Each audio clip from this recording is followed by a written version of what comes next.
Question number 6 के बारे में। और जो क्वेश्चन नंबर 6 है वो आपका होने वाला है फ्रेजल वर्ब से संबंधित। तो मैंने आप लोगों के लिए बहुत ही शानदार फ्रेजल वर्ब के जो क्वेश्चंस है वो तैयार किए हैं।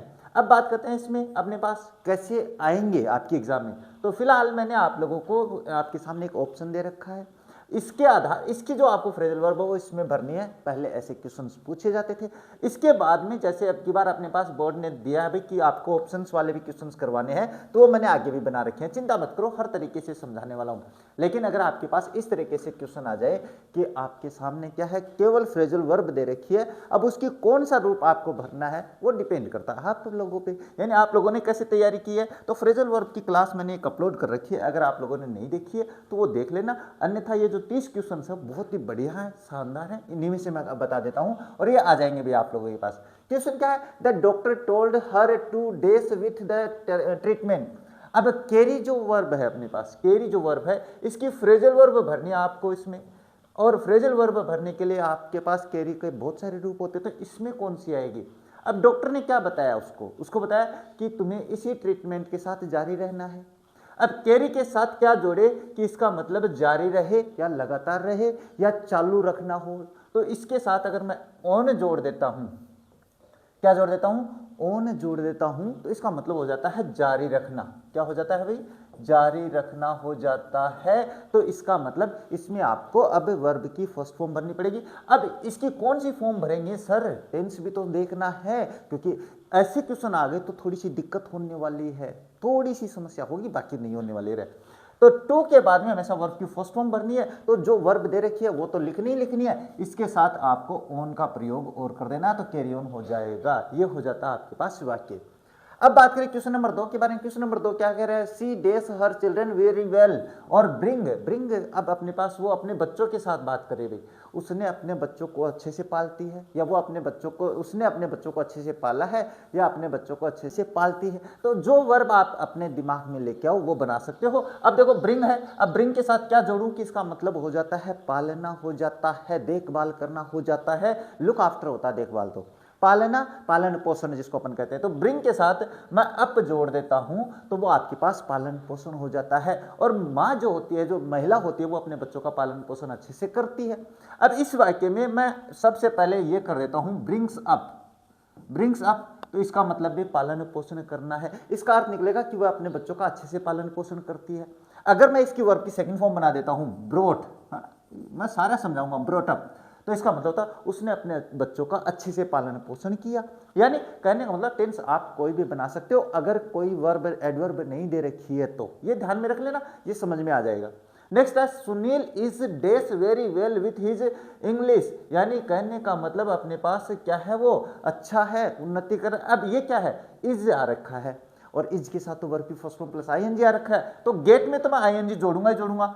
अब गेट में अगर मैं आईएनजी जोड़ दूंगा तो इसका मतलब क्या कर रहा है, वो अच्छे इंग्लिश में अपने पास उन्नति कर रहा है कि नहीं कर रहा, अचीवमेंट ला रहा है कि नहीं ला रहा है, उसमें अपने पास थोड़ा ज़्यादा सीख रहा है कि नहीं सीख रहा। तो गेट के साथ अगर मैं ऑन जोड़ देता हूं तो इसका मतलब हो जाता है कि वो उन्नति कर रहा है या उसमें अपने पास ज़्यादा सीख रहा है। बस इतना सा काम है तो गेटिंग ऑन हो जाएगा। इसके बाद क्वेश्चन नंबर 4 की बात करें तो he dies in the middle of the sentence. अब सेंटेंस के बीच में ब्रेक से दिया हुआ है, तो ब्रेक आपको भरनी है, बिल्कुल भरनी है, तो कोई दिक्कत वाली बात ही नहीं है। ब्रेक अपने पास सेंटेंस के बीच में, या तो वो सेंटेंस के बीच में रुक जाता है या अपने पास कुछ और काम करना कर लेता है, लेकिन वाक्य को बीच में रोक देता है। अब वाक्य को बीच में रोकेगा तो मैंने बताया था ब्रेक के साथ क्या जोड़ें कि इसका मतलब क्या हो जाता है, रोकना हो जाता है, पोस्टपोन हो जाता है, तो ब्रेक ऑफ होता है। अब इसमें आपके पास टेंस कौन सा करेंगे सर, ये समस्या हो जाती है क्योंकि इसमें एडवर्ब नहीं है, लेकिन आपके पास एडवर्ब आने वाली है। ये तो अपने पास अपर लेवल वाले वाक्य है जो मैं आपको समझा रहा हूं, क्योंकि हम कहते हैं ना वो कि शेर के शिकार, अपने गीदड़ के शिकार पे जाते हैं तो शेर के हथियार रखने चाहिए। बिल्कुल, हम गीदड़ के शिकार पे जा रहे हैं और शेर वाले हथियार लेके रख रखे हैं, है ना, शेर वाले हथियार ही अपने पास। ये अगर ये आ जाएंगी तो ये ऑप्शंस वाले तो बहुत ही आसान है आप लोगों के लिए। अच्छा, इसके अंदर क्या करूंगा मैं, तो अब या तो आप इसको ब्रोक ऑफ कर दो क्योंकि वह वाक्य के बीच में रुक गया भाई, तो इसका मतलब पास्ट इंडेफिनिट हो गया है। और अगर आप इसे ब्रेक्स ऑफ भी कर देते हो ब्रेक्स, यानी प्रेजेंट इंडिफिनिट करता है एक वचन वर्ब में ऐसे ऐसे लिखेगा जुड़ेगा, तो इसका मतलब है वाक्य के बीच में रुक जाता है, ये भी सही होने वाला है। तभी तो कह रहा हूं ना कि हथियार अपन बहुत बड़े वाले ताकतवर रखेंगे रहे। अच्छा नेक्स्ट क्या, she will never dies to my way of thinking. अच्छा अपने पास कहते हैं कि मम्मी पापा के विचारों से सहमत नहीं होती है ना, मम्मी कभी नहीं मानती है, अरे मम्मी किसी की भी हो नहीं मानती है, मम्मी पापा के विचारों से तो कभी सहमत नहीं होती है। पापा कहेंगे आज ये बना ले, ना ये नहीं बनेगा, आज तो दाल बनेगी, है ना, लौकी बनेगी, घिया बनेगा। वैसे ही अपने पास ये होता है कि कम के साथ क्या जोड़े कि वो अपने पास क्या है, सी नेवर दिया हुआ है, नेवर का मतलब कभी नहीं करेगी, क्या नहीं करेगी, मेरे विचारों से सहमत नहीं होगी। अब कम में क्या जोड़े कि इसका मतलब सहमत हो जाए, तो इसका मतलब इसमें अपन राउंड जोड़ देंगे तो कम राउंड हो जाता है। और विल दिया हुआ है तो वर्ब की फर्स्ट फॉर्म आनी है, इसमें कोई दो राय नहीं है, तो हो जाएगा कम राउंड, कम राउंड। अरे वाह सर इतने अच्छे से। हाँ चलो, my uncle's son is dash well with his studies in computer science gate.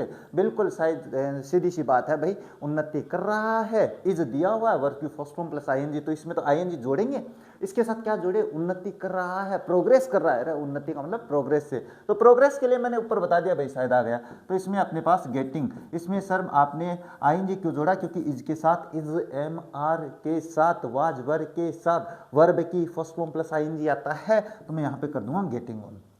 अब इसके बाद क्वेश्चन नंबर 7 क्या दे रखा है, a student should dash, should के साथ यानी मॉडल के साथ हमेशा वर्ब की फर्स्ट फॉर्म आती है, तो ये तो वर्ब की फर्स्ट फॉर्म आएगी।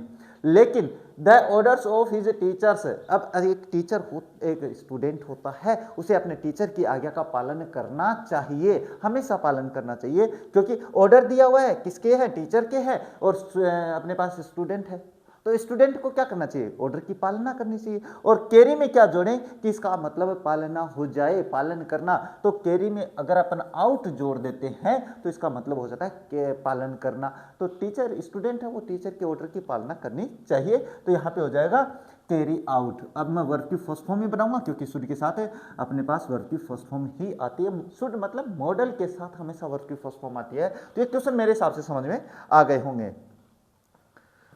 अच्छा क्वेश्चन नंबर 8 क्या कह रहा है, क्वेश्चन नंबर 8 में चलते हैं, पहले ये समझा देते हैं। When you go out please dash the lamp put. अब एक बात बताओ, जब आप बाहर जाओ तो लैंप को बुझाना है कि जलाना है, सीधी सी बात है, बुझाना होता है। अरे प्लीज कृपया तुम बाहर जाओ ना तो लाइट बंद करके जाना यार, मैं लेटा हुआ हूँ, कंबल ओढ़े हूँ, कौन उतरेगा मेरे बिस्तर से, तुम ही कर जाना।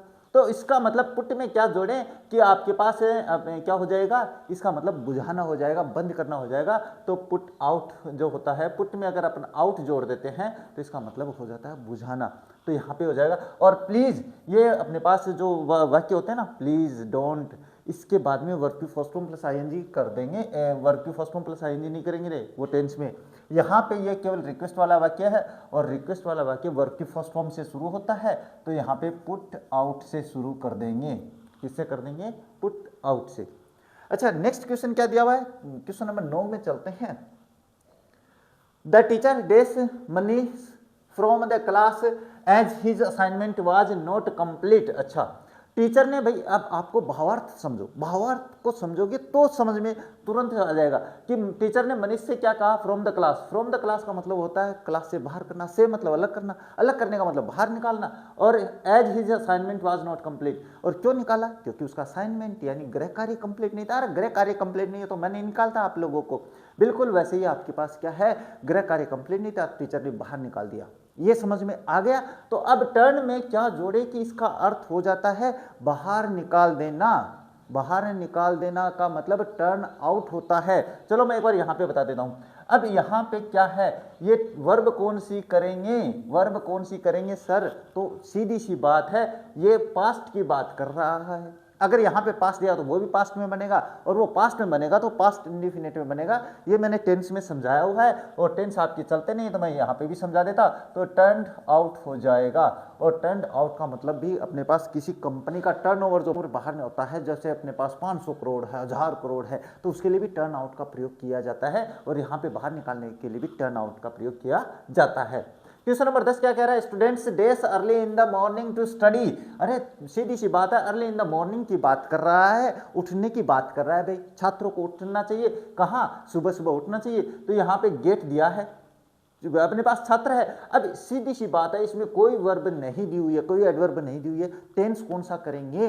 तो आप फिलहाल जिस वाक्य में एडवर्ब नहीं होती है ना, उस वाक्य में प्रेजेंट इंडेफिनिट का प्रयोग कर दो, बिल्कुल सही होने वाला है। ये बात मैं आपको बता रहा हूं। अब यहाँ पे आपको प्रेजेंट इंडेफिनिट बनाना, कर्ता बहुवचन है, लेकिन गेट में जोड़े क्या कि इसका मतलब उठना हो जाता है, जागना हो जाता है। तो इसमें अपन अप जोड़ेंगे तो इसका मतलब हो जाएगा उठता है। तो स्टूडेंट्स उठते हैं भाई, कब उठते हैं, सुबह सुबह जल्दी उठते हैं। तो इसमें ऐसे एस नहीं जुड़ेगा, कर्ता बहुवचन है, कर्ता बहुवचन होने पे वर्ब में ऐसे एस नहीं जोड़ते हैं। अच्छा, swine flu has dash all over India. अच्छा, स्वाइन फ्लू की बात है भाई, स्वाइन फ्लू बीमारी है। बीमारी क्या होती है, आग क्या होती है, फैल जाती है, यही तो बात होती है। All over the India, all over India का मतलब पूरे भारत में फैल गई है। तो ब्रेक में क्या जोड़े कि इसका मतलब है फैल जाना होता है। तो ब्रेक में आप आउट जोड़ोगे तो इसका मतलब है फैल जाना होता है। क्या होता है भाई, फैल जाना होता है। और अपने पास यहाँ पे वर्ब कौन सी भरेंगे, तो हैज या हैव के साथ वर्ब की थर्ड फॉर्म आती है। तो इसकी मैं ब्रोकन करूंगा भाई, क्या करूंगा, ये ब्रोकन कर दूंगा। वर्ब तो यही है, आउट इसके साथ लगा दूंगा, बस। क्या है, स्वाइन फ्लू पूरे भारत में फैल चुकी है, इसका मतलब ये होता है। अब आपके पास चलो क्वेश्चन नंबर 12 और है, when I was coming from school I dash my old friend come. अच्छा, ये कहना क्या चाह रहा है, अरे यार जब मैं स्कूल से आ रहा था तो मेरा कोई पुराना भाईला था, है ना, मेरे फ्रेंड था, वो अचानक मिल गया। ये तो होता है ना, अरे यार मैं स्कूल से आ रहा था ना, मैंने अपने दोस्त को देखा भाई, काफी दिनों से मिला, अचानक मिल गया। तो कम में क्या जोड़े कि अचानक मिलना हो जाता है। तो मैंने एक बात बताई थी, आगे भी आने वाला है, चिंता मत करो। अरे क्या लिख रहा हूं मैं भी, है ना, अक्रोस अगर मैं जोड़ देता हूं, क्या जोड़ देता हूं, अक्रोस जोड़ देता हूं, तो इसका मतलब होता है अचानक मिल जाना।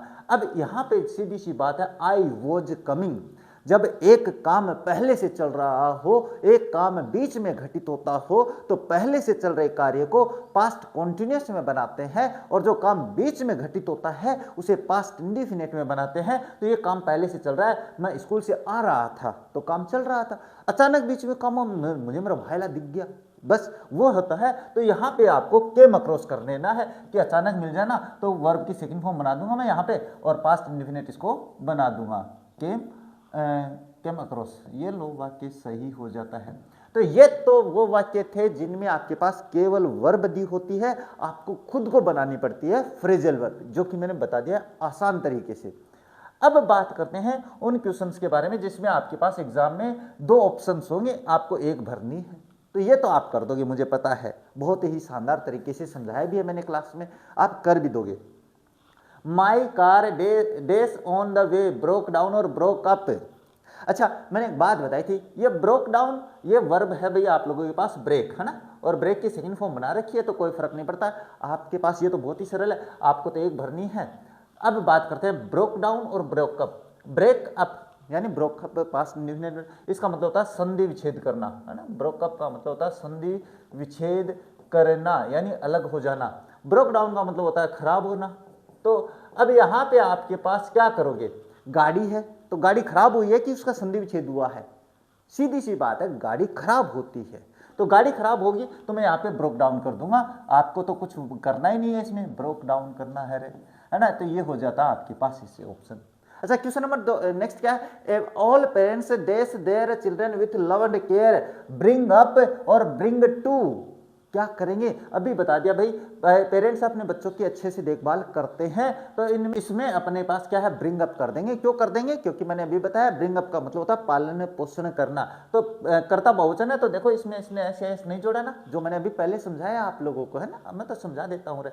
अच्छा, Priyanka opted for mathematics group, इसके बाद she dash with her decision gets out और गेट ऑन और गेट लॉन्ग। तो क्या होगा इसमें, तो देखो मैंने बताया था, गेट्स आउट का मतलब तो होता है बाहर निकालना, गेट आउट का मतलब बाहर जाना, गेट्स ऑन का मतलब होता है चिपके रहना, बने रहना, और गेट लॉन्ग का मतलब होता है के साथ रहना। तो इसमें अपने पास उसने मैथमेटिक ग्रुप बनाया है, तो गेट्स अलोंग का मतलब क्या होता है, वो अपने साथ रहती है, तो गेट्स अलोंग हो जाएगा। अब इसमें ऐसे ऐसे जोड़ दिया है तो अपने को चिंता नहीं करनी है, आपको तो केवल ये करना है, तो गेट्स अलोंग हो जाएगा। ये आपके पास है वाक्य कंप्लीट।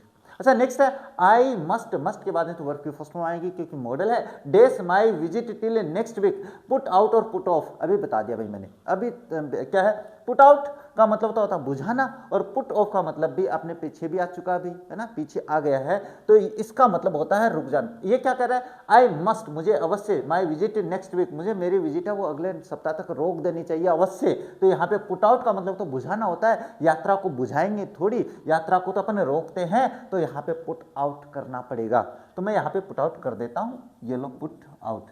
अच्छा नेक्स्ट क्या है, द जीनी, जीनी कौन होता है, अरे वो चिराग घिसते हैं और उसमें से जीनी निकलता है। Genie dash all his master's order without question, यानी जीनी क्या करता है, अपने मालिक के प्रश्नों के आज्ञा का सॉरी आदेशों की पालना करता है बिना किसी प्रश्न के। तो कैरिड आउट और कैरिड अप, तो भाई कैरी आउट है, या अपने पास क्या है, देखो कैरीड, इसकी वर्ब की सेकंड फॉर्म बना रखी है, तो अपने को कोई फर्क नहीं पड़ता है, अगले ने बना कर दिया है तो कैरीड आउट हो जाएगा। कैरीड आउट का मतलब होता है पालना करता है, या जिन्हें अपने मालिक के आदेशों की पालना बिना प्रश्न के करता था, ये हो जाता है, तो इसमें कैरीड आउट हो जाएगा।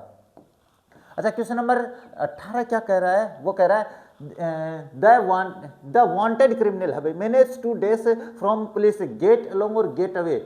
गेट अलोंग का मतलब तो होता है साथ चलना, साथ बन के रहना, और गेट अवे का मतलब होता है भाग जाना, है ना, भाग जाना, भाग जाना मतलब बचकर भाग जाना होता है। तो पुलिस है, वांटेड क्रिमिनल है, और कहाँ से भाग गया भाई, तो वो पुलिस से भाग गया है, और पुलिस से भाग गया तो गेट अवे हो जाएगा। इस तरीके से कर सकते हो।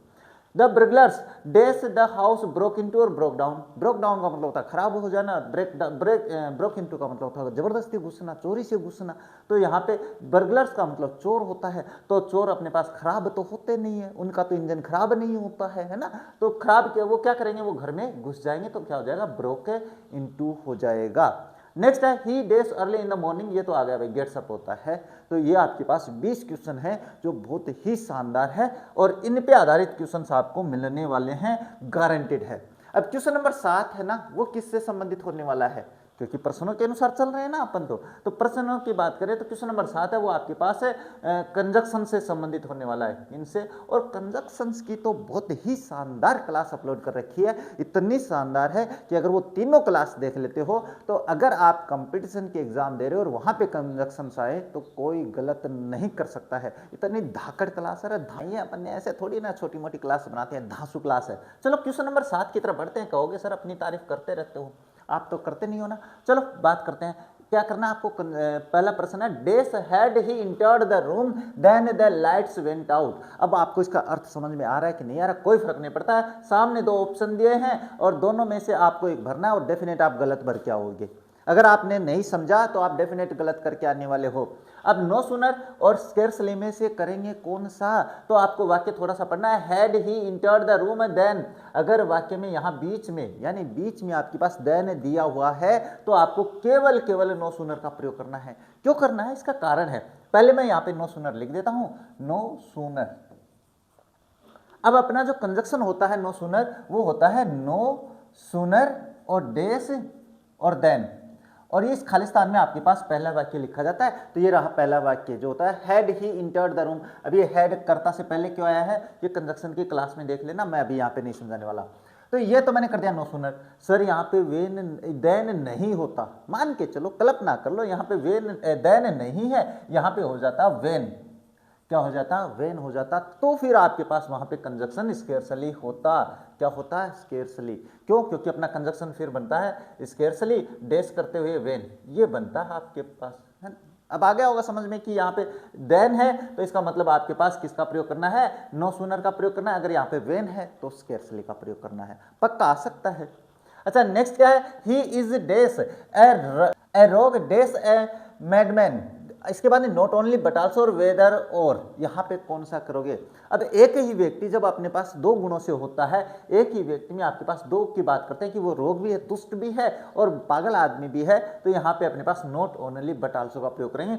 वेदर और आपके पास सिलेक्शन के लिए होता है अपने पास पर्सन, और या ऐसा कर सकता है या वैसा हो सकता है, उसके लिए वेदर का और का प्रयोग करते हैं। जबकि नॉट ओनली बट आल्सो के लिए अपन दो सम बराबर की वस्तुओं को जो नाउन होती है उनके लिए जोड़ते हैं, तो यहाँ पे नॉट ओनली और बट आल्सो कर देंगे, ये हो जाता है आपके पास वाक्य कंप्लीट।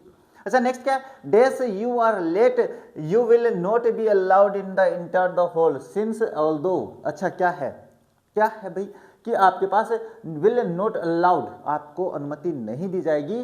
क्या है, यू आर लेट, अगर तुम लेट होते हो तो यहाँ पे ऑल्दो का मतलब तो होता है यद्यपि, और इसका प्रयोग हमेशा विपरीतार्थक कार्य के लिए होता है। किसके लिए होता है भाई, विपरीतार्थक कार्य के लिए होता है। दो तो विपरीतार्थक हो गया, सिंस का मतलब क्योंकि हो सकता है, जब से हो सकता है, लेकिन यहाँ पे क्योंकि है, क्योंकि तुम लेट हो इसलिए तुम्हें अनुमति नहीं दी जाएगी। अगर यहाँ पे अपने पास क्या है, यू आर लेट, दो यद्यपि यू आर लेट हो लेकिन तुम्हें अनुमति दी जाएगी, तो विपरीतार्थक कार्य हो जाता है। अगर मैं यहाँ पे पहले मैं सिंस कर देता हूँ, यहाँ पे है ना, सिंस कर दिया, क्योंकि तुम लेट हो इसलिए तुम्हें अनुमति नहीं दी जाएगी हॉल में प्रवेश की। लेकिन यहाँ पे मैं नोट हटा देता हूँ, मैंने यहाँ पे नोट हटा दिया, तो फिर आपको यहाँ पे दो का प्रयोग ही करना पड़ेगा। कारण क्या है, दो यू आर लेट, हाँ यद्यपि तुम लेट हो लेकिन अनुमति दे दी जाएगी, ये हो गया, तो विपरीतार्थक कार्य हुआ कि नहीं। तो दो का प्रयोग हमेशा ऑल्दो है, सॉरी ऑल्दो का प्रयोग, दो का प्रयोग भी विपरीतार्थी होता है, लेकिन यहाँ पे ऑल्दो है तो ऑल्दो का प्रयोग भी विपरीतार्थ होगा। अगर यहाँ पे नोट हट जाता है तो इसका प्रयोग करेंगे। अच्छा नेक्स्ट क्या है, she was dash tired dash she could barely stand so that और टू टू। इसमें भी समस्या है, मैंने कंजक्शंस की क्लास में समझाया आप लोगों को ये वाक्य बहुत ही शानदार तरीके से। अगर आपके पास ऐसा वाक्य दिया हुआ है, ये कंजक्शन अपने पास एडजेक्टिव दिया हुआ है, सो दैट में से और टू टू में से भरना हो तो क्या करेंगे। सबसे पहले तो मैं यहाँ पे सो दैट भर देता हूँ। अब बात करते हैं टू टू का प्रयोग कब होता सर, तो ये मान के चलो यहाँ पे अपने पास क्या है, ये नहीं होता है ना, और केवल वर्ब की फर्स्ट फॉर्म होती है। यहाँ पे वर्ब की फर्स्ट फॉर्म प्लस ऑब्जेक्ट होता है ना, क्या होता, वर्ब की फर्स्ट फॉर्म प्लस ऑब्जेक्ट भी हो सकता है, तो यहाँ पे केवल टू और टू का प्रयोग होता। लेकिन अगर वाक्य पूरा दिया हुआ है यहाँ तक सब्जेक्ट से, subject plus verb plus object दिया हुआ है, तो आपको दैट का प्रयोग करना है। ये मैंने समझाया भाई, बहुत ही शानदार तरीके से देख लेना। अच्छा study hard dash you should fail in the final exam है भाई, in the final exam, lest और अदरवाइज। अब देखो शुड के साथ हमेशा लेस्ट का प्रयोग होता है, देखो शुड है ना यहाँ पे दिया, तो ये तो मैं समझा देता हूँ, तो यहाँ पे आपको लेस्ट का प्रयोग करना है। अदरवाइज का प्रयोग कहाँ पे करेंगे, अदरवाइज का मतलब होता है कि तुम्हें ना ऐसा करना चाहिए नहीं तो ऐसा कर दो, यानी तुम्हें तेज भागना चाहिए नहीं तो गाड़ी मिस हो जाएगी, वो होता है। यहाँ पे अपने पास सुझाव दे रहा है और सुझाव में शुड का प्रयोग किया है, तो इसके साथ आपको लेस्ट का ही प्रयोग करना है, ये हो जाता है। अच्छा क्वेश्चन नंबर 6 की बात करें तो क्वेश्चन नंबर 6 क्या कह रहा है, क्वेश्चन नंबर 6 कह रहा है dash my father dash my brother is going to attend the meeting, यानी कहने का मतलब दो लोग जा रहे हैं।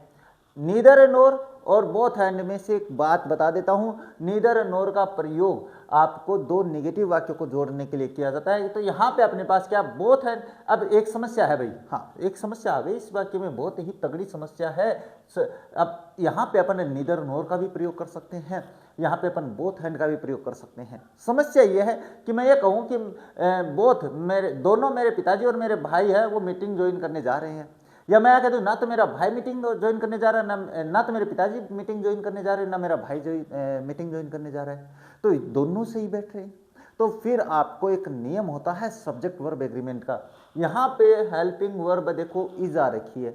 अब ये जो इज है ना, ये बाद वाले कर्ता के अनुसार है, एक के अनुसार है, दोनों के अनुसार नहीं है। और जब अपन बोथ हैंड से जोड़ेंगे, बोथ एंड से जब अपने पास दो नाउन यानी दो कर्ता को जोड़ते हैं तो वो बहुवचन हो जाते हैं, और बहुवचन क्रिया का प्रयोग करते हैं, तो यहाँ पे आर होना चाहिए था। आ रहा है, समझ में आ रहा है ना मेरी बात, समझ रहे हो कि नहीं। हाँ लेकिन अगर मैं यहाँ पे ये कर देता हूँ नीदर नोर, क्या कर देता हूँ भाई, नीदर नोर कर देता हूँ, तो मेरा ये वाक्य सही हो जाता है। कैसे, क्योंकि जब दो वाक्य नीदर नोर से, यानी जब दो कर्ता है भाई, जब दो कर्ता नीदर नोर से जोड़े जाते हैं तो बाद वाले कर्ता के अनुसार क्रिया का प्रयोग होता है। तो माय ब्रदर एक वचन है तो ये इज हो गया। और मान के चलो यहाँ पे मैं इज नहीं आर कर देता तो फिर आप नीदर नोर का प्रयोग नहीं कर सकते थे, फिर आपको बोथ हैंड का प्रयोग करना था। आ जाएगा समझ में? हाँ बिल्कुल, अब कर दोगे।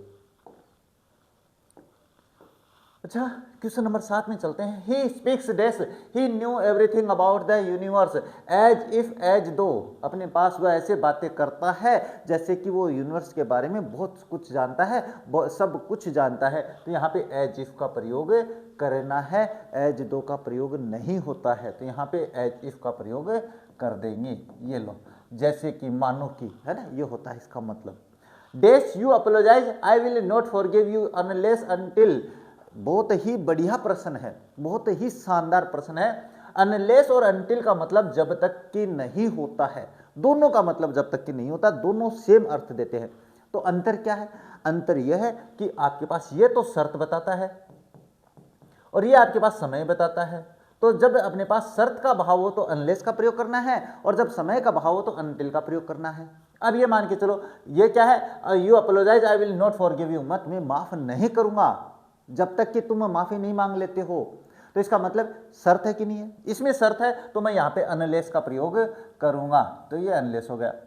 लेकिन लेकिन लेकिन मैं ये कहूँ कि dash you come I will wait, wait है ना, वेट, WAIT, वेट हियर, मैंने ये वाक्य लिख दिया। तो dash you come I will wait here, मैं यहाँ पे इंतजार करूंगा, कब तक?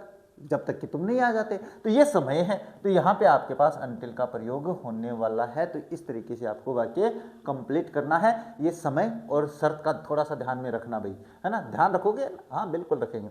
ही is dash talented dash his brother is quite dull. अच्छा, सीधी सी बात है भाई, अपने पास ये तो क्या है, अपने पास टैलेंटेड है और इसका भाई है वो क्वाइट डल है, तो इसमें अपने पास एक समस्या आ गई भाई। चलो ठीक है, ये खालिस्तान नहीं है भाई यहाँ पे, है ना, ये खालिस्तान नहीं। He is talented dash his brother is quite dull whereas इज और बिकॉज। तो बिकॉज का मतलब तो कारण के लिए पहले होता है, मैंने समझा रखा क्लास में। किसी भी, चलो मैं एक बार थोड़ा सा समझा देता हूँ। यहाँ पे वेरेज का मतलब जबकि होता है और विपरीतार्थक कार्य बताने के लिए होता है, तो वो खालिस्तान नहीं है कि वो तो टैलेंटेड है जबकि उसका भाई कमजोर है। तो मैं एक बार यहाँ पे तो वेरेज कर देता हूँ, है ना, तो मैं वेरेज कर देता हूँ। अब बात करते हैं बिकॉज। बिकॉज का प्रयोग कहाँ पे करना है?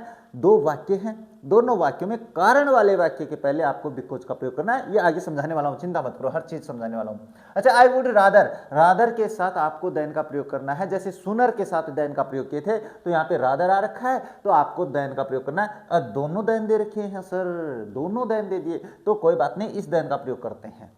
समझ में आ गया? इसका प्रयोग अपन कहाँ पे करते हैं? इफ वाले वाक्य में देन का प्रयोग तब करते हैं जब अपन कोमा नहीं लगाते हैं। तो यहाँ पे आपको देन का प्रयोग करना है। रादर और सूनर के साथ इस देन का प्रयोग होता है, ध्यान में रखना। अच्छा, question number 11, dash the rain was heavy the match continue till the end, यानी कहने का मतलब है डिस्पाइट ऑल दो, क्या करेंगे? समस्या आ गई। डिस्पाइट भी आपके पास क्या है? के बावजूद, और ऑल्दो का मतलब फिर भी। तो यहाँ पे देखो, यद्यपि अपने पास रेन भारी थी भाई, बहुत ही तेज थी। The match continued till the end, match अंत तक चला, इसका मतलब विपरीतार्थक कार्य है और दोनों का प्रयोग अपन इसमें कर सकते हैं, दोनों का प्रयोग इसमें कर सकते हैं। अपने, मैं एक बात बता देता हूँ, डिस्पाइट का प्रयोग अपन वाक्य के बीच में करते हैं, ऑल्दो का प्रयोग अपन वाक्य के शुरू में करते हैं। तो मैं यहाँ पे केवल ऑल्दो का प्रयोग एक बार बताऊंगा आप लोगों को और उसके बाद में आगे चलते हैं। डिस्पाइट का मैं बता देता हूँ भाई, डिस्पाइट का प्रयोग अपन वाक्य के बीच में और जो अपने पास विरोधाभास बताता है ना, उस वाक्य के पहले करते हैं। अच्छा, नेक्स्ट क्वेश्चन क्या दिया हुआ है? क्वेश्चन नंबर 12, क्वेश्चन नंबर 12 समझा देते हैं।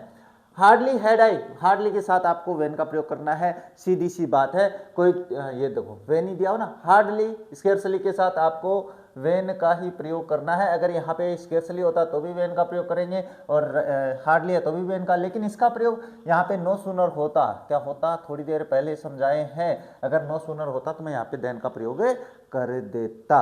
अच्छा, नेक्स्ट क्या है?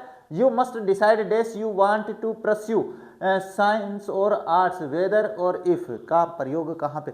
जब आप चयन करते हो दो चीजों में से तो वेदर का प्रयोग होता है चयनात्मक प्रणाली के लिए। अरे चयनात्मक प्रणाली कर देते हैं, चलो वेदर का मतलब चयन करते हो, है ना, कि जब आप एक आर्ट्स लोगे कि साइंस लोगे, इसमें आपको वेदर का प्रयोग करना होता है, ये ध्यान में रखना है। इफ़ का प्रयोग नहीं करते हैं। वैसे ये वाक्य कौन सा है?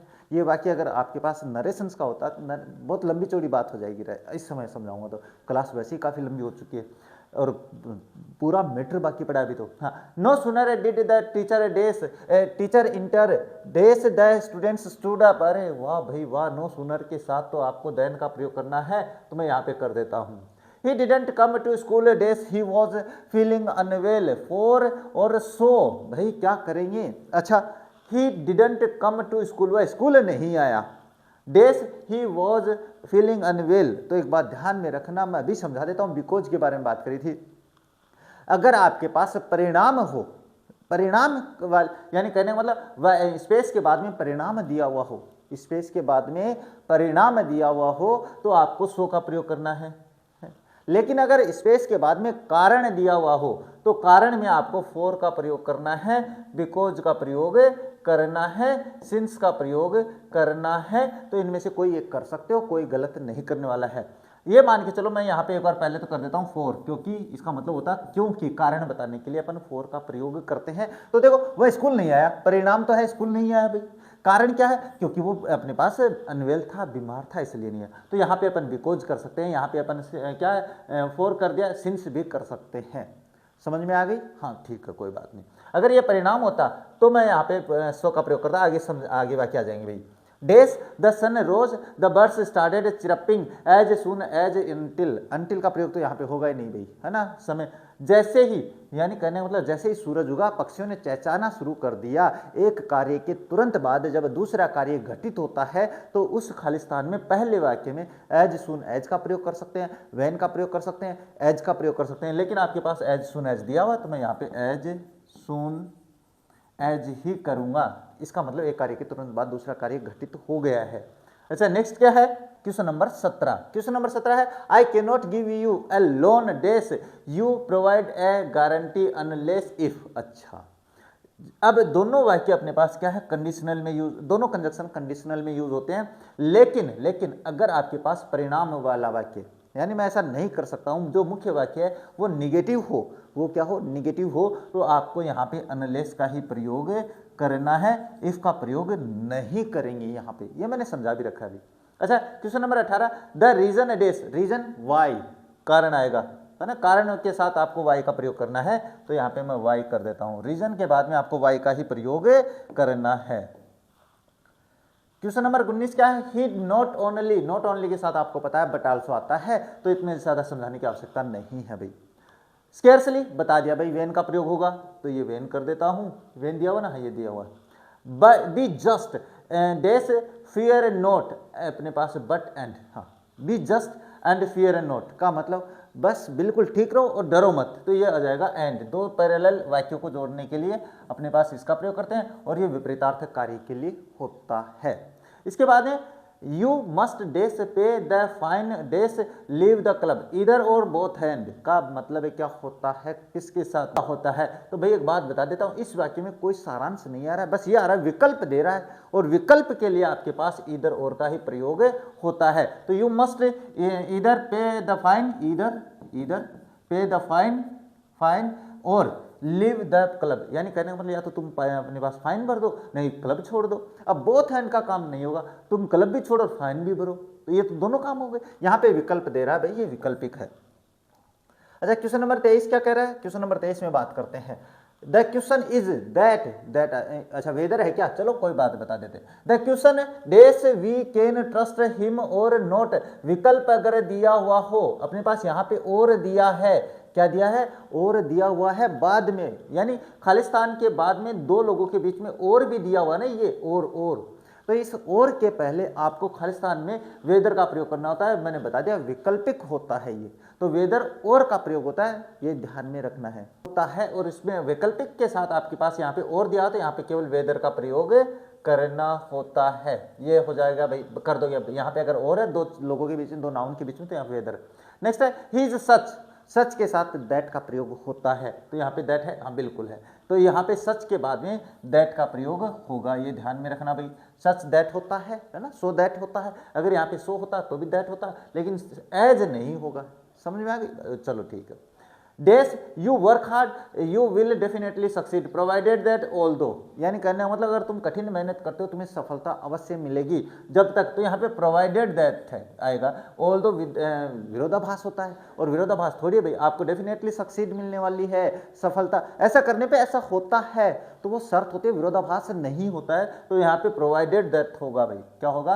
प्रोवाइडेड डेथ हो जाएगा। क्या हो जाएगा भाई? रे ये लो मैं कर देता हूँ, और provided that he acts that's he were the boss. अपने पास कल्पनात्मक वाक्य है, कैसे पता चला? कर्ता एक वचन है, वर का प्रयोग किया है, एक वचन करता है ऐसा, तो एज इफ आ जाएगा, बिल्कुल एज इफ हो जाएगा। ही एक्ट्स एज इफ का मतलब है वह ऐसे व्यवहार करता है जैसे कि क्या हो? Boss of the company, company का मालिक हो, लेकिन है नहीं, कोरी कल्पना वाला है। तो एज इफ के बाद में भी यही नियम लागू होता है, मैंने इमेजरी कंडीशन में भी समझाया है। Question number 27, dash I was tired I finish the assignment even though because. Because कारण होता है, हाँ ये क्या है भाई? टायर्ड था, थका हुआ था, फिर भी मैंने फिनिश कर दिया असाइनमेंट, काम पूरा कर दिया। और जब मैंने काम पूरा कर दिया है तो इसका मतलब इवन दो आ जाएगा। क्या हो जाएगा? Even though. ये इवन दो भी एक ही बात है, अगर मैं यहाँ पे दो होता तो भी एक ही बात है, और दो होता तो भी एक ही बात है। Even though I was tired, हाँ यद्यपि मैं बहुत थका हुआ था फिर भी मैंने काम कर दिया। इसके बाद में क्वेश्चन नंबर 28 है, she is dash tall and her mother as so that. So that का मतलब तो परिणाम होता है, तो यहाँ पे वो she is so tall that her mother नहीं है, ये कंपैरिजन है। और कंपैरिजन के लिए आपके पास क्या होता है? एज का, सो एज का प्रयोग होता है। सो दैट का प्रयोग आपके पास परिणाम बताने के लिए होता है। यहाँ पे केवल तुलना हो रही है, और तुलना के लिए एज भी कर सकता हूँ, सो एज भी कर सकता हूँ, एज सो भी कर सकता हूँ। ये तुलना के लिए होता है, पॉजिटिव डिग्री की बात है भैया। अच्छा नेक्स्ट बात करें तो नेक्स्ट आता है आपके पास क्वेश्चन नंबर, चलो ये अपने पास आ जाते हैं। We started early we might reach before sunset so that in case. सीधी सी बात है, परिणाम बताने के लिए सो दैट का मतलब हमेशा परिणाम बताने के लिए होता है, और यहाँ पे मैं देयर फॉर का प्रयोग भी कर सकता हूँ। ये दोनों वाक्य यहाँ पे सही होंगे, क्योंकि हमने ऐसा किया ताकि या हम समय पे पहुँच। चलो अब क्वेश्चन नंबर 30 की बात कर लेते हैं। जो 30 क्वेश्चन मैंने बना दिए हैं कंजक्शन से संबंधित, क्वेश्चन नंबर 7 के लिए। The car is dash expensive dash I can not afford it so that too. सीधी सी बात है, मैंने पहले भी समझा दिया था, अगर आपके पास एडजेक्टिव दिया हुआ है और सो दैट अपन यहाँ पे कर देंगे, टू यहाँ पे टू का प्रयोग तभी होगा जब इसके सामने वर्ब की फर्स्ट फॉर्म हो, लेकिन यहाँ पे पूरा वाक्य दिया हुआ है, ये समझा दिया है मैंने। तो ये आपके पास कंजक्शंस के 30 एग्जाम्पल्स हो जाते हैं क्वेश्चन नंबर 7 के लिए, और बहुत ही शानदार रहे होंगे। अच्छा अब क्वेश्चन नंबर 8 क्या कहता है? क्वेश्चन नंबर 8 ये कह रहा है कि भैया आपको बनाना है वाक्य, खुद को जोड़ने हैं, है ना। तो अब बात करते हैं, the sun set dash the stars appeared in the sky. Simple sentence using nominative absolute. अब ये नोमिनेटिव एब्सोल्यूट क्या होता है? एक सीधी सी बात बता देता हूँ, पहला जो वाक्य है ना, जो काम पहले हुआ है, जो काम पहले हुआ है उस वाक्य में आपको सब्जेक्ट प्लस वो जो वर्ब दी हुई है उसमें आईएनजी जोड़ते हुए और कोमा लगाते हुए बाद वाला वाक्य कंप्लीट लिख देना है, इतना सा काम करना। और अगर पहले वाले वाक्य में अपने पास बी वर्ब दी हुई है तो बी में अपन आईएनजी जोड़ते हुए अपन वाक्य को कंप्लीट कर देंगे। देखो मैं एक बार बता देता हूँ, इसमें बी वर्ब नहीं दी हुई है तो इसमें आपको क्या करना है? Simple sentence using nominative case करना है। तो इस वाक्य में देखो पहले काम यही तो हुआ है, क्या हुआ है? सूरज के डूबने का हुआ है और तारे बाद में आए। तो जो काम पहले हुआ है उस वाक्य को देखते हैं। तो ये रहा, इसका सब्जेक्ट क्या है? द सन, और यहाँ पे ये वर्ब दे रखी है तो इसमें मैं आईएनजी जोड़ दूंगा, the setting, the sun setting, और कोमा लगाएंगे और बाद वाला वाक्य कंप्लीट लिख देंगे। The stars appeared in the sky, बस इतना सा वाक्य और कंप्लीट हो जाता है। बस अगर एब्सोल्यूट के बारे में पूछे तो इस तरीके से बनाना है। अच्छा नेक्स्ट क्या है? He was extremely tired he could not walk so that he set down to rest. Simple sentence बनाना है, सिंपल सेंटेंस अब कोई भी नियम लगा के बना सकते हो। तो यहाँ पे देखो ये क्या दिया हुआ है, क्लोज दिया हुआ है, तो अपने पास बी वर्ब हो गई है। तो करना क्या है, सिंपल सेंटेंस बनाने का एक आसान तरीका बता देता हूँ। ऐसे वाक्य इतना टफ आएगा नहीं रहा, चिंता मत करो, इतना घबराने वाली बात नहीं है कि सर इतना भी आ जाएगा, आ सकता है। देखो ऐसा अगर कोई वाक्य आ भी जाए तो कैसे करना है, सबसे पहले जो मुख्य वाक्य है ना उसको तो छोड़ दो कि भाई अंत में जो काम हुआ ना उसको छोड़ देते हैं। बाकी जो काम पे देखो वो बहुत ही थका हुआ था, वो चल नहीं सकता था इसलिए बैठ गया, तो काम लास्ट का ये है, तो इसको तो अपन छोड़ देते हैं। और ये दोनों अपन क्या करेंगे, बीइंग, इसका तो मैं कर दूंगा बीइंग एक्सट्रीमली टायर्ड, क्या कर देंगे एक्सट्रीमली टायर्ड। अभी किसके लिए थका हुआ है, टू वॉक, तो इन्फिनिटिव आ गया, टू वॉक, वॉक ये कर दिया मैंने। अपने कहने का मतलब दोनों वाक्य अपने जोड़ दिए, यहां पे कोमा लगाएंगे, ही सेट डाउन टू रेस्ट, बस इतना सा काम करना है। यानी कहने का मतलब है आपको सिंपल सेंटेंस कब होता है, जब मैंने अपनी क्लास में बताया था कि आपके पास एक वाक्य में एक ही कर्ता और एक ही वर्ब हो, तो ये आपके पास नॉमिनेटिव केस में हो जाता है। और ये अपने पास क्या है, ही सेट, ये रही वर्ब, मुख्य वाक्य एक कर्ता और एक वर्ब ये रही। यानी कहने का मतलब है being extremely tired to walk, यानी बहुत ही अत्यधिक चलने के लिए थका हुआ था, यह क्या है, वह अपने पास रेस्ट करने के लिए बैठ गया। ये होता है सिंपल सेंटेंस, इतना टफ नहीं आने वाला है। अगर आ भी जाए तो जो काम अंत में हो रहा है ना उसको तो रहने देना, पूरा वाक्य, क्योंकि वो तो अपन ऐसा कैसा लिखेंगे। और बाकी दोनों वाक्यों को, अगर पहले वाक्य में बी वर्ब दे रखी है इज, एम, आर, वाज, वर, तो बस बीइंग एक्सट्रीमली वो पूरा वाक्य लिखेंगे। और उसके बाद में आगे वाला एक और वाक्य अगर ऐसा वाक्य है तो जो चलने में असमर्थ हो तो टू वॉक कर देंगे, और उसके बाद में क्या कर देंगे, ही सेट डाउन टू रेस्ट। ये इस तरीके से हो जाएगा भाई। अच्छा इतना टफ आ सकता है क्या सर, देखो हो भी सकता है नहीं भी हो सकता है, लेकिन नहीं आएगा, मेरी मान्यता ये है। It is a non-effect. The earth revolves round the sun. Combine using noun clause. अब ये noun clause का मतलब यही होता है कि आपको कॉम्प्लेक्स सेंटेंस बनाना है। अब कॉम्प्लेक्स सेंटेंस बनाने के लिए आप किसी भी तरीके से बना सकते हो, लेकिन इसमें आपको नाउन क्लोज बनाना है। अब नाउन क्लोज क्या होता है, जो काम नाउन करती है वही काम नाउन क्लोज का होता है। तो चाहे आप इसका सब्जेक्ट बना लो, चाहे आप इसका ऑब्जेक्ट बना लो, बस इतना सा काम करना है। तो देखो इट इज नॉन फैक्ट, तो ये एक तो इट दे रखा है, और इट क्या दिया है, इट किसके लिए दिया है, the earth revolves around the sun, इसके लिए दिया हुआ है। तो इसका बना सकते हैं, तो इट के स्थान पे ये रख सकते हैं। इट इज नॉन फैक्ट, और एक ये फैक्ट भी दिया हुआ है, तो ये फैक्ट इसका भी बना सकते हैं। तो कहने का मतलब है आप सबसे पहला आसान तरीका है इट इज ए नोन, और फैक्ट को छोड़ देंगे। ये फैक्ट क्या था, ये फैक्ट है आप लोगों के पास ये, यानी फैक्ट दिया हुआ पूरा वाक्य। फैक्ट क्या है कि पृथ्वी सूर्य के चक्कर काटती है, यही तो फैक्ट है। तो इसको आपको दैट से जोड़ देना है, बस इतना सा काम कर देना है। और पूरा वाक्य में ऐसा कैसा लिखूंगा, the earth revolves round the sun, बस इतना सा काम करना है। बस समझ में आया कि नहीं आया। अब आप कहोगे सर इट के स्थान पे रख सकते हैं क्या, बिल्कुल रख सकते हैं। क्या हो जाएगा अपने पास, the earth revolves around the sun is a known fact हो जाएगा। तो आपके पास ये क्या हो जाएगा, नाउन क्लोज हो जाएगा। तो आप इट के स्थान पे भी रख सकते हो, और फैक्ट जो है उसके स्थान पे भी रख सकते हो। यहाँ पे अभी जगह नहीं है, और बाकी आप अपने क्लास में भी समझ सकते हो। 4 नंबर क्या है, he failed in the first attempt, he made another try, combine using nevertheless, और nevertheless का प्रयोग आपको क्या करना है, दोनों वाक्यों के बीच में करना है, और कुछ नहीं करना है। तो मैं यहाँ पे कर देता हूँ nevertheless, बस इतना सा काम करना है। nevertheless यानी अपने पहले प्रयत्न में वो फेल हो गया, फिर भी उसने दूसरी कोशिश करी, बस ये होता है। इसके स्थान पे अपन बट का भी कर सकते हैं, येट का भी कर सकते हैं, ऑल्दो का भी कर सकते हैं, क्योंकि अपने पास विरोधाभास काम हो रहा है कि नहीं हो रहा है, बिल्कुल हो रहा है, तो ये हो जाएगा।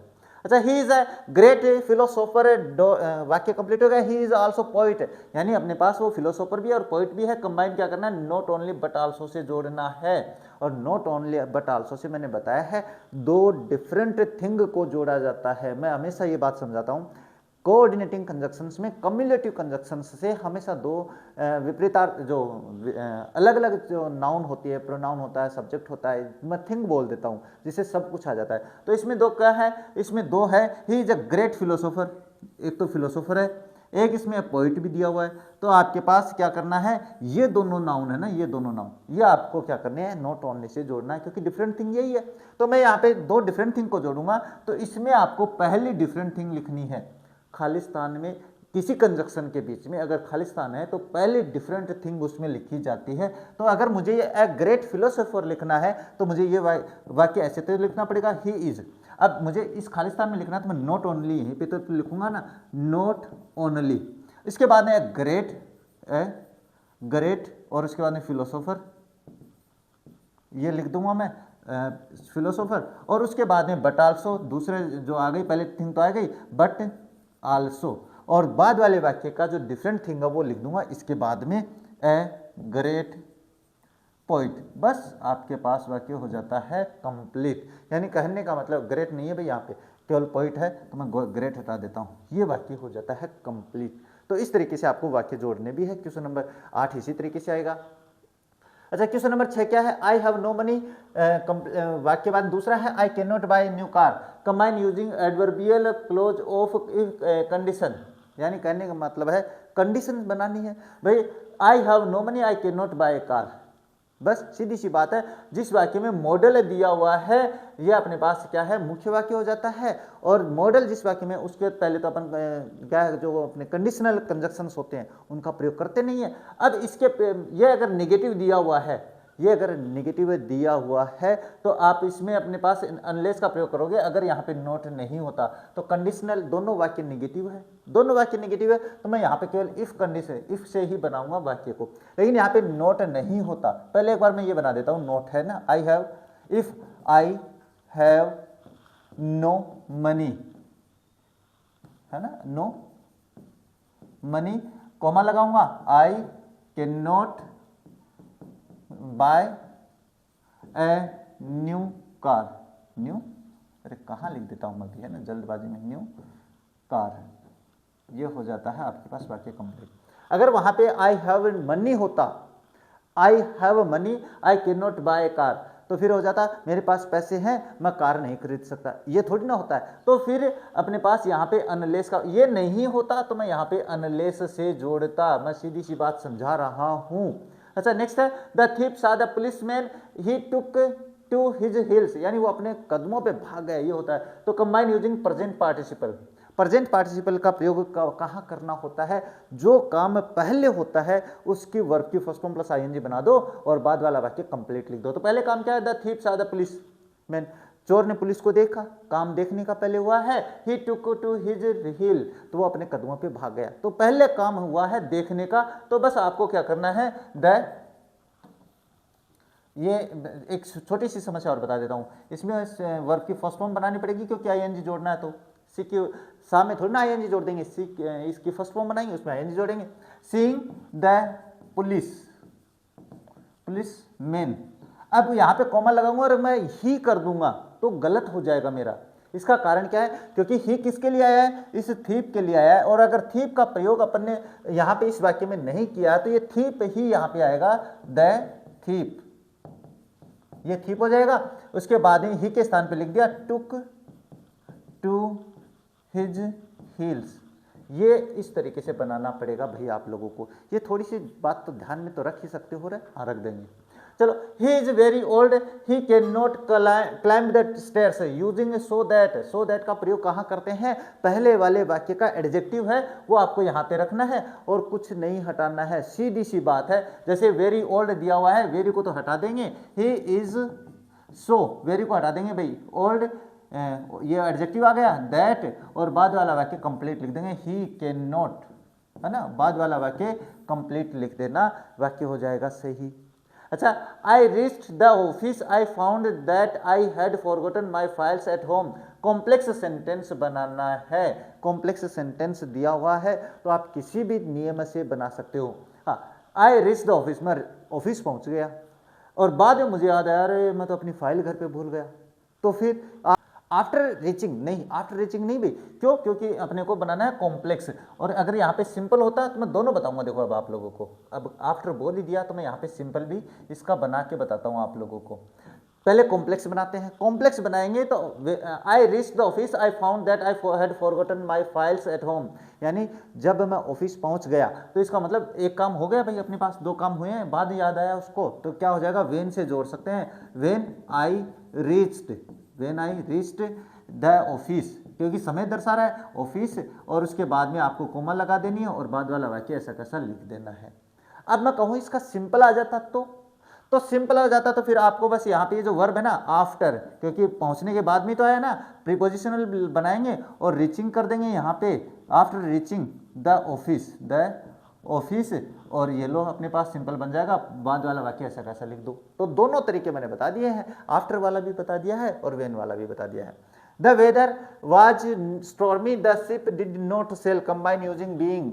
बस सीधी सी बात है, बीइंग का प्रयोग कहाँ इसके लिए हुआ है, तो being the weather stormy the ship did not sail, इतना सही है। बीइंग का मतलब यहाँ पे सिंपली बनवा रहा है, तो ये जो बी वर्ब है इसमें पहले का काम यही है, तो बीइंग द वेदर स्टॉर्मी,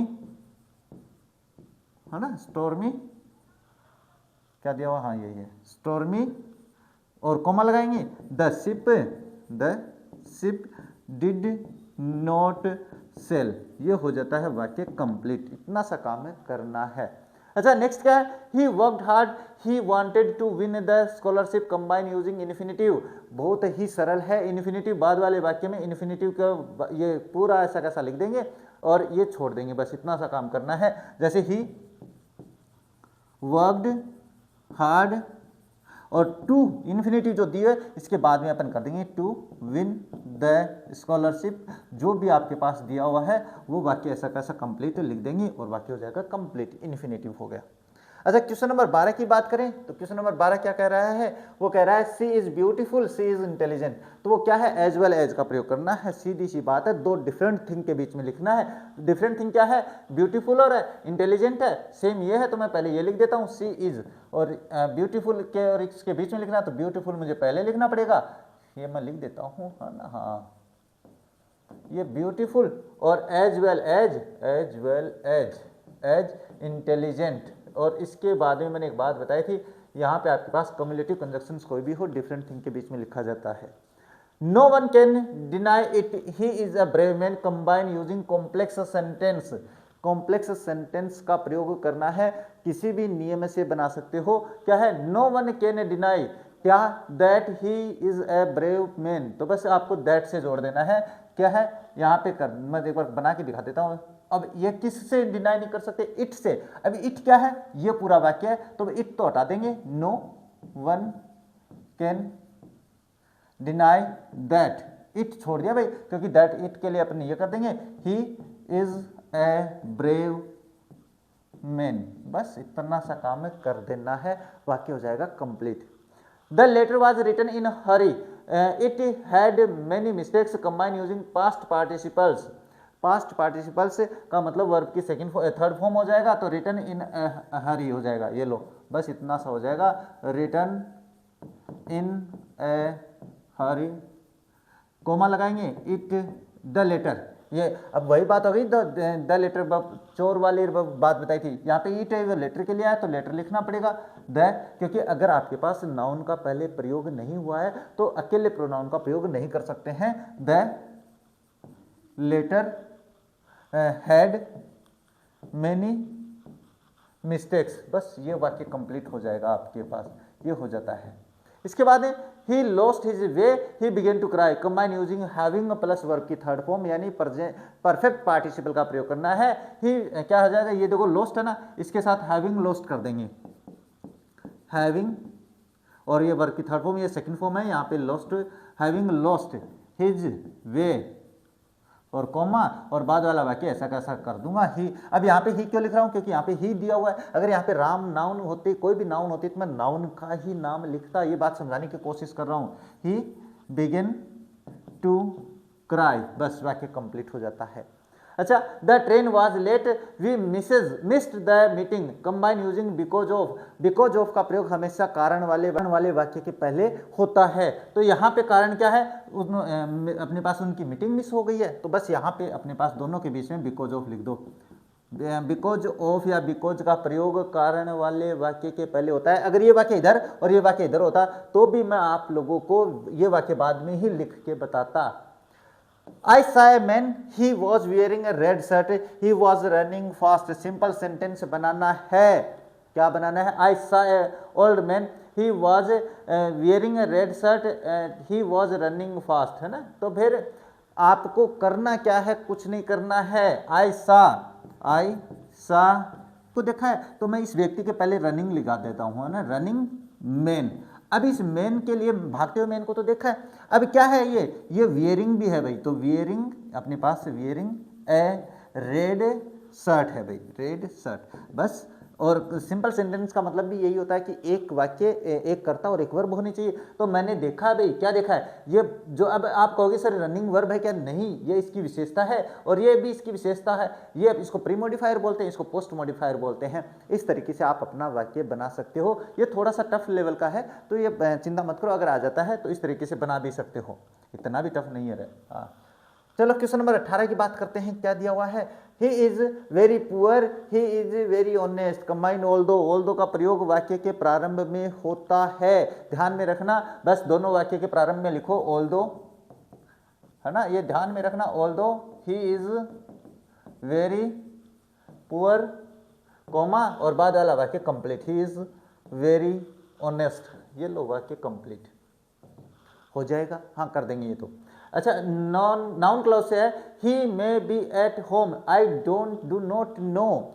ये थोड़ा सा एक समस्या है, नाउन क्लोज कैसे बनाएंगे, मोस्टली अपन दैट से जोड़ के बनाएंगे। अगर ऐसा जाए ही मे बी एट होम, वह घर हो सकता है। आई डोंट नो, मैं नहीं जानता, तो मैं क्या नहीं जानता भाई, मैं ये जैसे नाउन होता है तो नाउन क्या सब्जेक्ट हो सकती है, ऑब्जेक्ट हो सकती है।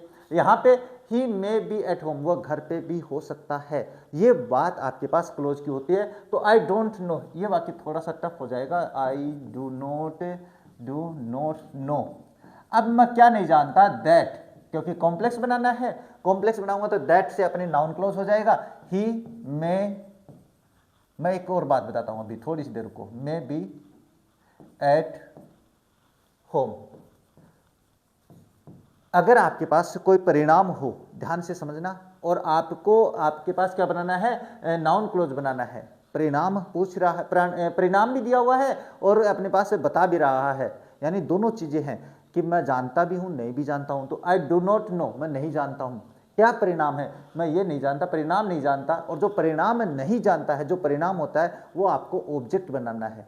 बस आपको सब जो वर्ब है ना ट्रांजिटिव, उसका ऑब्जेक्ट बना देना, क्योंकि परिणाम यही है कि आई डू नॉट नो, मैं नहीं जानता हूं कि वह घर पर हो सकता है क्या। तो परिणाम यही तो है ना। तो इस तरीके से आप सोच समझ के बना सकते हो। अच्छा, प्रोवाइडेड दैट का मतलब वाक्य के बीच में करना है। किसके बीच में, प्रोवाइडेड दैट का मतलब है वाक्य के बीच में करना है, बस इतना सा कर देना। देखो, work hard, provided, divided that का प्रयोग आपको वाक्य के बीच में कर देना है, क्योंकि ये कारण बताता है और अपने पास क्या है कि तुम ऐसा कर लो, शर्त रखता है कि ऐसा करोगे तो पास हो जाओगे। अच्छा, the sun rose, the fog disappeared, the sun was very bright. Simple sentence बनाना है, और सिंपल सेंटेंस बनाने के लिए आप प्रेजेंट पार्टिसिपल का प्रयोग कर सकते हो, आप नॉमिनेटिव क्लोज का प्रयोग कर सकते हो। तो इसमें देखो, सबसे पहले काम, मुख्य काम, परिणाम जो आया वो क्या है, द फॉग डिसअपियर्ड, फॉग है वो गायब हो गई भाई। तो द सन रोज है और the sun was very bright, तो दोनों काम अपन पहले इसका क्या बना देंगे, पार्टिसिपल बनाएंगे भाई। तो the sun having reason and being क्या, very bright, और इसके बाद में कोमा लगाएंगे। और ये जो मुख्य वाक्य ये मैं यहाँ पे लिख दूंगा, द fog disappeared, बस इतना सा काम कर देना है और वाक्य हो जाएगा आपका सही। यानी कहने का मतलब आपको मुख्य वाक्य पे ध्यान देना है, वाक्य को आप क्या बना, परफेक्ट पार्टिसिपल या बीइंग का प्रयोग करते हुए वाक्य को एक बना देना है, सही होगा बिल्कुल। अच्छा, he is too lazy, he can not succeed, combine using so that का मैंने बता दिया है। टू लेजी के बाद में यहाँ पे इसके स्थान पे तो क्या कर दोगे, सो कर दोगे और यहाँ पे दैट लिख दोगे और दोनों वाक्य जोड़ दोगे। ये जो लेजी है इसके बीच में आ जाएगा, बाकी पूरा कंप्लीट रख देना है। अच्छा, नेक्स्ट क्या है, the captain was wounded, he continued to lead the army, combine using in spite of का प्रयोग वाक्य के बीच में कर देना है, विरोधाभास बताने के लिए। इन स्पाइट, है ना, ये ध्यान में रखना भाई, क्या करेंगे, इन स्पाइट ऑफ, ये वाक्य हो जाता है कंप्लीट दोनों के बीच में। नेक्स्ट की बात करें क्वेश्चन नंबर 24 के बारे में, तो क्वेश्चन नंबर 24 क्या है आपके पास, this is the place Rabindranath Tagore was born here using where. Where का प्रयोग हमेशा वाक्य में जो स्थान होता है ना उस स्थान के बाद में करना है, और स्थान है प्लेस, प्लेस के बाद में वेयर का प्रयोग कर दो और वाक्य कंप्लीट हो जाएगा। तो क्या हो जाएगा, this is the place where where Rabindranath, बस इतना सा वाक्य कंप्लीट लिख देना भाई आप लोग पूरा, बस वेयर का प्रयोग हमेशा स्थान के बाद में करना है। नेक्स्ट ये बात करें, ही हर्ड द न्यूज, उसने न्यूज सुनी, ही फेंटेड, वह घबरा गई, वह बेहोश हो गया। कंबाइन यूजिंग ओन हियरिंग, अरे बहुत ही सरल है, मैं ओन हियरिंग छोड़ देता हूँ और मैं इसको कर देता हूँ कि सिंपल बनाना है। क्या बनाना है, सिंपल बनाना है। तो ओन हियरिंग मतलब प्रेजेंट पार्टिसिपल है, तो बस ये रही ओन हियरिंग। ओन हियरिंग ये इस तरीके से आसान नहीं आएगा, प्रेजेंट के पास सिंपल हो सकता है कि सिंपल बनाओ ऑन हियरिंग द न्यूज, और कॉमा लगाऊंगा और बाद वाला वाक्य कंप्लीट लिखूंगा। मैं यहाँ पे ही लिख रहा हूँ क्योंकि यहाँ पे ही दिया हुआ है, अगर यहाँ पे कोई नाउन होती तो मैं नाउन ही लिखता, तो हो जाएगा फेंटेड, वाक्य हो जाएगा कंप्लीट। नेक्स्ट है, ही is a teacher, he is a writer, क्या करना है, ही is a social worker. Cumulative conjunctions, cumulative conjunctions में अपने पास एंड हो सकता है, अपने पास नीदर नोर हो सकता है, इधर और हो सकता है, लेकिन यहाँ पे आपके पास तीन बातें बताई है, तो तीन बातें बताइए तो एंड से जोड़ देंगे। He is a teacher comma writer, a writer comma, अब इसके बाद में अपन क्या लगाएंगे, एंड लगा देंगे और worker, social work, social worker कर दूंगा, बस इतना सा। कम्युलेटिव कंजक्शंस में मैंने समझा रखा है, इज ए सोशल, है ना, सोशल वर्कर, बस वाक्य हो जाएगा कंप्लीट। यानी कहने का मतलब ही is a teacher, writer and A social worker, बस कम्युलेटिव कंजक्शन हो जाता है। नेक्स्ट है, the project was difficult, he completed it in time, combine using however. However का प्रयोग वाक्य के बीच में होता है, तो यहाँ पे मैं हाउएवर कर दूंगा और वाक्य हो जाएगा कंप्लीट।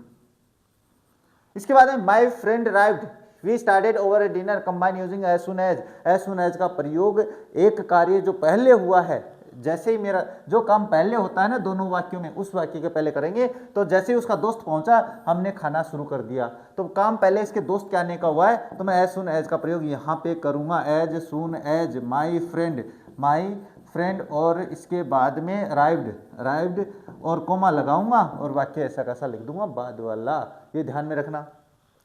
अच्छा, क्वेश्चन नंबर नेक्स्ट क्या कह रहा है, क्वेश्चन नंबर जो है गुणित, you must tell the truth, you will be punished, combine using unless. Unless का प्रयोग हम मोस्टली उस वाक्य के पहले करते हैं जो अपने नकारात्मक नहीं होता। इसमें थोड़ी सी गलती रह गई भी है ना, मैं बताऊंगा भाई। ये अपने पास दोनों वाक्य में मॉडल दे रखा है और दोनों वाक्यों में मॉडल आता नहीं है कंडीशनल सेंटेंस में, तो आपके पास यहाँ पे ये मान के चलो मस्ट नहीं है ना, मस्ट नहीं है।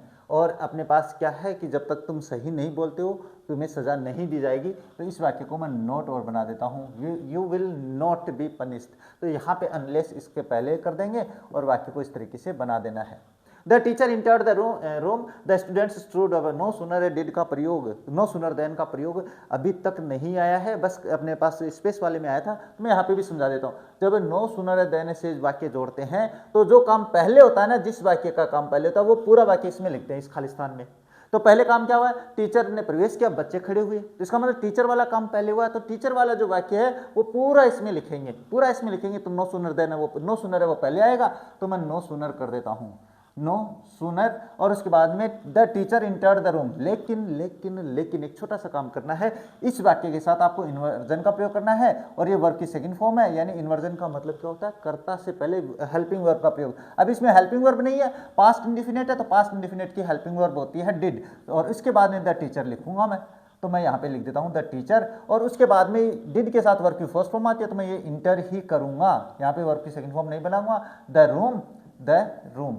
अब देखो पूरा वाक्य मैंने यहाँ तक लिख दिया, तो इसके बाद में देन लिख दूंगा, ये देन लिख दिया, तो पूरा वाक्य मैंने खालिस्तान में लिख दिया। अब बाद वाला वाक्य बिना कुछ रिमूव किए हुए आपको कंप्लीट लिख देना है, द स्टूडेंट्स स्टूड अप, ये वाक्य हो जाता है कंप्लीट। तो ये आपके क्वेश्चन नंबर 8 कंप्लीट हो गया भाई। अब क्वेश्चन नंबर 9, इसके बारे में बात कर लेते हैं। क्वेश्चन नंबर 9 है वो आपके पास फ्रेजल वर्ब से संबंधित, फ्रेजल ने कंडीशनल होने वाला है, और कंडीशनल की क्लास मैंने बना रखी है, बहुत ही शानदार है भाई। इसमें देखें तो इफ इट रेन्स टुमारो, अब यहाँ पे इफ वाला वाक्य अगर प्रेजेंट इंडिफिनिट में है, यानी इफ वाला वाक्य में वर्ब की फर्स्ट फॉर्म प्लस एस या एस दे रखा है, तो बाद वाले वाक्य में विल प्लस वर्ब की फर्स्ट फॉर्म करनी है, तो विल स्टे हो जाएगा। ये कर देना आप लोग यहाँ पे। इफ आई वर, ये अगर यहाँ पे अपने इफ वाले वाक्य में कोरी कल्पना हो, इफ वाले वाक्य में यानी वाज या केवल वर हो, सब्जेक्ट प्लस वर हो, तो बाद वाले वाक्य में वुड प्लस वर्ब की फर्स्ट फॉर्म करनी है। तो ये आप खुद करना। If that dash invite me last week I would have attended the wedding, अगर बाद वाले वाक्य में आपके पास would plus have plus verb की थर्ड फॉर्म दी हुई है, देखो वुड दिया हुआ है, हैव दिया हुआ है और वर्ब की थर्ड फॉर्म दी हुई है, तो आपको इफ वाला वाक्य है वो पास्ट परफेक्ट में बनाना है। और पास्ट परफेक्ट कब बनेगा? जब हैड प्लस वर्ब की थर्ड फॉर्म लगाओगे तो खुद बनाना है। नेक्स्ट है if you dash heat water at 100 degree Celsius it boils, जब आपके पास जीरो कंडीशन हो और बाद वाले बिना इफ वाला वाक्य अगर प्रेजेंट इंडिफिनिट में है, प्रेजेंट इंडिफिनिट में है, जीरो कंडीशन होती है ये, लेकिन मैं एक आसान तरीका बता रहा हूं। अगर बिना इफ वाला वाक्य प्रेजेंट इंडिफिनिट में दिया हुआ है तो इफ वाला वाक्य डेफिनेट आपको प्रेजेंट इंडिफिनिट में बनाना है। और प्रेजेंट इंडिफिनिट कब बनता है? वर्ब की first form plus S S, कर्ता बहुवचन होने पे वर्ब में एस एस नहीं जुड़ेगा। नेक्स्ट है if she dash arrive on time she will catch the flight, अगर बिना इफ वाले वाक्य में जिसको मुख्य क्लोज कहा जाता है, विल प्लस वर्ब की फर्स्ट फॉर्म है, विल प्लस वर्ब की फर्स्ट फॉर्म दी हुई है, तो जो इफ वाला वाक्य है वो प्रेजेंट इंडिफिनिट में बनता है। और प्रेजेंट इंडिफिनिट का सिंपल वाक्य कब बनता है? सब्जेक्ट प्लस वर्ब की first form plus S S. अब इसमें एस एस जुड़ेगा कि नहीं जुड़ेगा डिपेंड करता है कर्ता पे, कर्ता एक वचन होने पे इसमें एस एस जुड़ेगा, इसमें एस जुड़ेगा। क्यों जुड़ेगा इसका कारण आप टेंस की क्लास में देखना भाई। If I dash car I would drive to work every day, अब इसमें अपने पास क्या है? वुड प्लस वर्ब की फर्स्ट फॉर्म दी हुई है। मैंने आप लोगों को यहाँ पे बताया जिस वाक्य में वुड प्लस वर्ब की फर्स्ट फॉर्म हो तो इस वाक्य को आपको पास्ट इंडिफिनिट में यानी वर्ब की सेकंड फॉर्म में बनाना है। बस इतना सा काम करना है।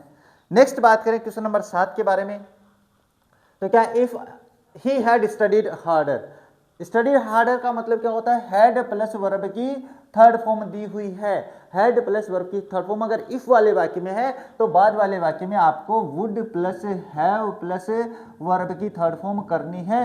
ये आप खुद बनाना, मैं नहीं बता रहा यहाँ पे। इसके बाद में बात करें क्वेश्चन नंबर 8 के बारे में, तो क्वेश्चन नंबर 8 ये आपको करना है। अब देखो बात करते हैं नेक्स्ट क्या दिया हुआ है? नेक्स्ट दिया if you dash not hurry you will be late for lecture. मैंने बताया हुआ है आप लोगों को, क्या अगर बाद वाले वाक्य में विल प्लस वर्ब की फर्स्ट फॉर्म हो तो पहले वाक्य को प्रेजेंट इंडिफिनिट में बनाना है। और प्रेजेंट इंडिफिनिट का ये नेगेटिव वाक्य बनाया हुआ है भाई, नेगेटिव नोट दिया हुआ तो नेगेटिव बनेगा। और नोट बनाएंगे तो कैसे बनेगा? डू या does plus note plus verb की फर्स्ट फॉर्म, ये मैं बना देता हूं। तो यहाँ पे हो जाएगा यू कर्ता बहुवचन है तो यहाँ पे नोट लगाएंगे और वर्ब की फर्स्ट फॉर्म हरी दिया हुआ है तो मैं ये कर देता हूं वाक्य कंप्लीट। नेक्स्ट है if I dash find wallet on the street I would take it to the police. यहाँ पे अपने पास वुड प्लस वर्ब की फर्स्ट फॉर्म दी हुई है। क्या दी हुई है? वुड प्लस वर्ब की फर्स्ट फॉर्म। और जिस वाक्य में वुड प्लस वर्ब की फर्स्ट फॉर्म हो तो इफ वाला वाक्य पास्ट इंडिफिनिट में बनता है और वो अगर सिंपल है तो वर्ब की सेकंड फॉर्म लगाने से बनेगा। इसके बाद इफ द सन साइंस, बिल्कुल सीधी सी बात है। The snow dash melt quickly, जैसे ही सूरज चमकता है बर्फ है वो पिघलना शुरू हो जाती है जल्दी से। तो ऐसा करने से ऐसा ही होता है कि भाई सूरज चमकेगा तो बर्फ है वो पिघलेगी, और ऐसा करने से ऐसा ही होता है तो वहां पे जीरो कंडीशन होती है। कौन सी कंडीशन है? जीरो कंडीशन होती है। और जीरो कंडीशन के साथ हम दोनों वाक्य में प्रेजेंट इंडिफिनिट का प्रयोग करते हैं। तो यहाँ पे तो प्रेजेंट इंडिफिनिट बना रखा है, यहाँ पे आपको वर्ब की फर्स्ट फॉर्म प्लस एस या इस कर देना है तो मैच हो जाएगी क्योंकि सिंपल वाक्य है। नेक्स्ट है if we dash know about the traffic we would have taken, would plus have plus verb की थर्ड फॉर्म है तो पहले वाक्य में हैड प्लस वर्ब की थर्ड फॉर्म कर देना। मैं नहीं बता रहा भैया, आपको खुद करना है, इतनी सी बात है। Unless you dash work hard you can not, dash की यानी यू बिना इफ वाले वाक्य में मॉडल प्लस वर्ब की फर्स्ट फॉर्म आ जाए। मोस्टली ये मान के चलो आपके पास क्या है? मॉडल प्लस वर्ब की फर्स्ट फॉर्म। अगर आपके पास मुख्य बात यह है कि हमेशा विल प्लस वर्ब की फर्स्ट फॉर्म मिल जाएगी, लेकिन अगर मॉडल प्लस वर्ब की फर्स्ट फॉर्म है तो इफ वाला वाक्य है, इफ वाला ही है भाई, अनलेस की जगह इफ भी हो सकता है। इसको आपको प्रेजेंट इंडिफिनिट में ही बनाना है, वर्ब की फर्स्ट फॉर्म है तो ये आ जाएगा वर्क। क्यों ऐसे ऐसे क्यों नहीं जुड़ा, कर्ता बहुवचन है।